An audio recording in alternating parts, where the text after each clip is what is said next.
Yeah. You acknowledge Jesus Christ as a prophet. More than a prophet. Do you regard him then as the Son of Christ, of God? You see, I would say yes, and I would say no.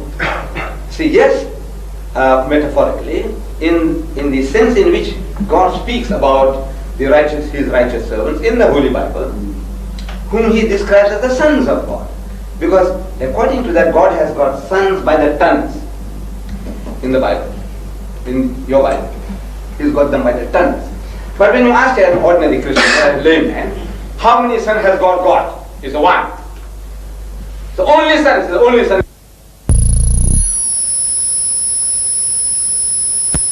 In the book of Genesis, chapter 6, verse 3, it says, "And the sons of God saw the daughters of men, that they were fair, and they took them to wife all that they chose.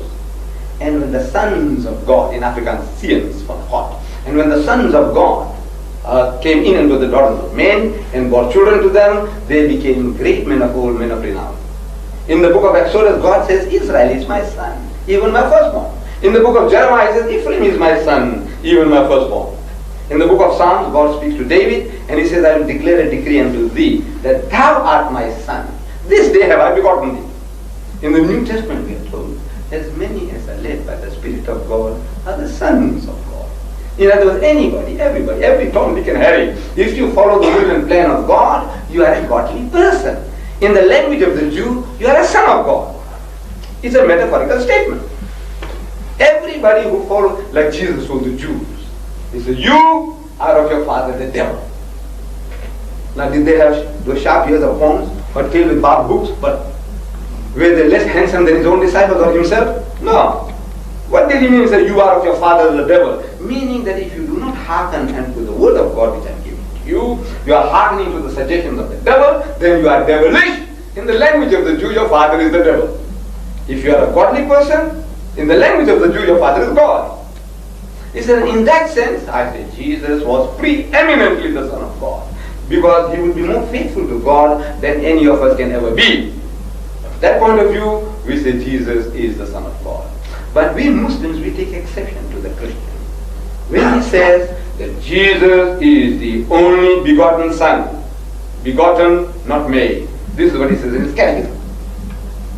Begotten, not made. So I'm asking the Englishman, because I seem to know English better than any other language.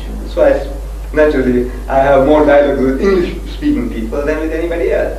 So I said, "Now, excuse me, sir, when you say begotten, not made, what are you trying to emphasize? Will you please explain? When you say begotten, not made, what are you really trying to tell me?" And believe me, no Englishman yet in my 40 years of experience has opened his mouth to tell you what it means. I don't know, maybe you people might be brave. An American, yes.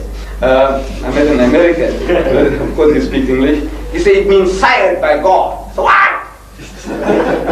He said, no, you asked me what it means, so I'm telling you what it means. So what did you say? So no, I'm only telling you, when you say begotten, not made, it means sired by God. Of course, that is what you don't mean. What do you mean? He said, no, it doesn't mean that. So I said, if it doesn't mean that, why do you say that? Can't you see you're creating unnecessary conflict between me and you? You are creating, if you don't mean it, why say it? Because that is the thing that's dividing 1,200 million Christians of the world and 1,000 million Muslims. Are divided just because of that. The way you are saying things. Maybe I said you are sincere, you mean well. But you know, when you are talking these terms, you don't know the implications in your own language. I don't know what your implications of what you are saying. So we Muslims are getting horrified when you talk about begotten, not made. So we take exception to it. You see? So we are fighting over words. Say, why did you say that? And then you say, look, I don't mean that. Like the Englishman, you know, he speaking about his wife, he's speaking to her mother. You know, he's talking about the children, say, mother. So I asked this Englishman, is she really your mother? She was younger than you. I said, yes. Is she your stepmother? He says, no. Then you say, mother? You know, How is she a mother? I said, no, no, my children call her mother, and I love the term, so I also call her mother. I said, bloody fool, why don't you tell me she's your wife? Our problem is words. But